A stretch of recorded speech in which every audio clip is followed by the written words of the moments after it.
We're going to look at solving some of our polynomials equations using the idea of the quadratic technique. In other words, any polynomial could be written as a quadratic if it has three terms, two of the terms have variables, and one of the exponents is double the other. So we want to know, is this first one here quadratic?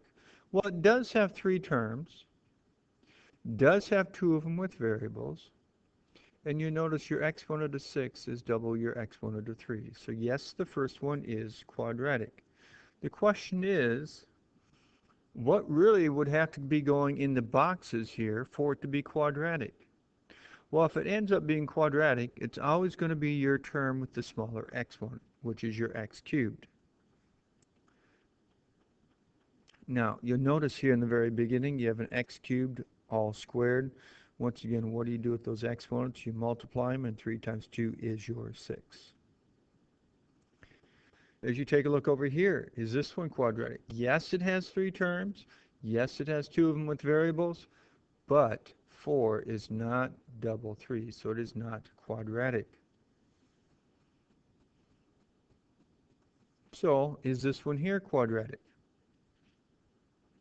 We have three terms, two of them with variables. Is 2/3 twice as big as 1/3? Yes, it is. So the question then is, what goes in your boxes? Remember, it's always the one with the smaller exponent, x to the 1/3, x to the 1/3. Notice over here, x to the 1/3, all squared. You'd have to multiply your exponents. 2 times 1/3 is your 2/3. This one over here, is it quadratic? You'll say it has two terms. Yep, I agree. But there's really three terms to help it be quadratic. Because there's really a 0 x to the 6th here. Then you can see it has three terms, two of them with variables, one where the exponents double the other. So what will go in your box? Well, once again, that's your smaller exponent. So it's your x to the 6th. So let's go ahead and solve these. Since this one here is quadratic, it has three terms, two of them with variables, one where it's double the other, and then in your box would have to be the smaller of the two exponents, so that's going to be your x squared. So that's what we're going to solve it for first. Now, when you're solving these, you could go ahead and use your quadratic formula, or you could try to factor. Remember, factoring only sometimes works. Quadratic formula always works. If you did choose to factor this one, what would you put in the beginning of each parenthesis? It's always what's in your box. Or if you're using your quadratic formula, what are you solving it for? Well, it's always what's in your box. So that's why we have an x squared equals. Now, once again, your a is what's in front of your term that's squared. B is in front of your term to the first power. That means your box to the first power. And then c is the one that has no variables. So we'll plug that stuff into your quadratic formula. Now, if you guys want to make sure you always get these right, whatever's in your box, put down as x squared equals, and then put the quadratic formula over here. And each time, remember to bring down what it is that was in the box, in this case, x squared. I've seen way too many people forget to write this, and then they simplify the quadratic formula, and they think they're done. In this case, when you simplify the root, we get the square root of 441. Square root of that is 21. And it's plus or minus here. So we have 29 plus or minus 21. So we're going to break that apart into the two separate ones. So we'll go x squared plus, with the 29 plus 21 over 2, and the x squared and the 29 minus 21 over 2. Well, here we add together the top, divide by 2, and we get 25. Here we subtract the top, divide by 2, and we get 4. Now, we still have not yet solved it for x. We've only solved it for x squared. So now you got to go ahead and take the square root of both sides. Remember, if you're taking the square root, you got to remember your plus or minus. So we get plus or minus 5 and plus or minus 2. Those are the four answers that we would get. Now, just as a little side note here, your highest power here, when it's a nice, neat polynomial, always tells you how many answers you should have. We had an exponent of 4. It lets you know you should have 4 answers. We have a positive and a negative, another positive and another negative. We do have a total of 4 answers. This one here, you could write it as a quadratic, but it's not going to help you a whole lot to try to solve it. But hopefully you remember that this is really sum of cubes because it's an x cubed plus a 6 cubed. So let's factor it based on the sum of cubes. And if you did forget how to factor sum of cubes, I have it for you at the top of the slide here.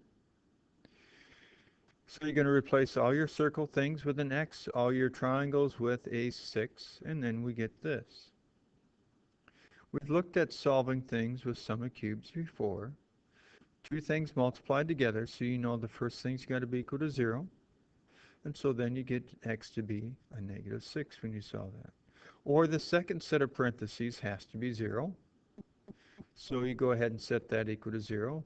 We have said before that the second part of sum of cubes and difference of cubes never factors any farther. However, it is quadratic, so we could use our quadratic formula to answer the problem. So we'll use our quadratic formula. We'll simplify what's inside of your root. Ends up being a negative, so you know you're going to get an I. You'll notice 108 is a 36 times a 3. Then you have your negative 1 here. Pull out your negative 1, becomes an I. The square root of 36 is 6 over a root 3, or with a root 3 afterwards, all over 2. Then go ahead and take a 2 out of the 6 and a 2 out of that 6. And you get 3 plus or minus 3I root 3. So we have your positive 1 here, your negative 1, that's 2 answers, plus your 1 up here, that's 3 answers. We were dealing with cubic, so you know you should end up having 3 answers. So let's quickly go ahead and solve these.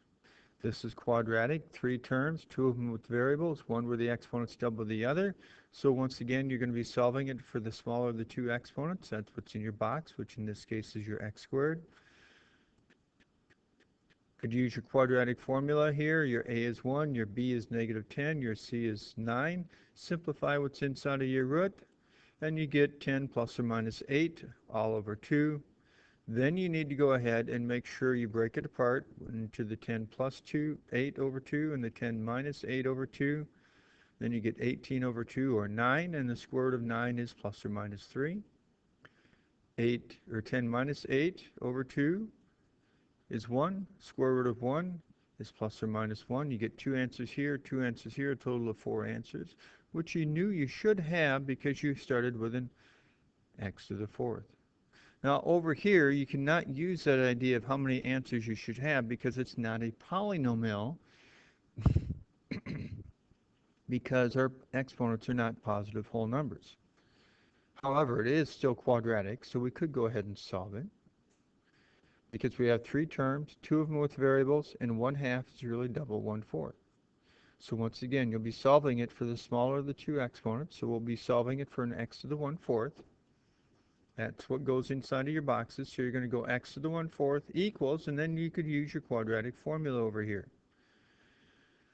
Then you can go ahead and simplify your quadratic formula. You get 1 plus or minus the square root of 25 over 2. Square root of 25 you know is 5.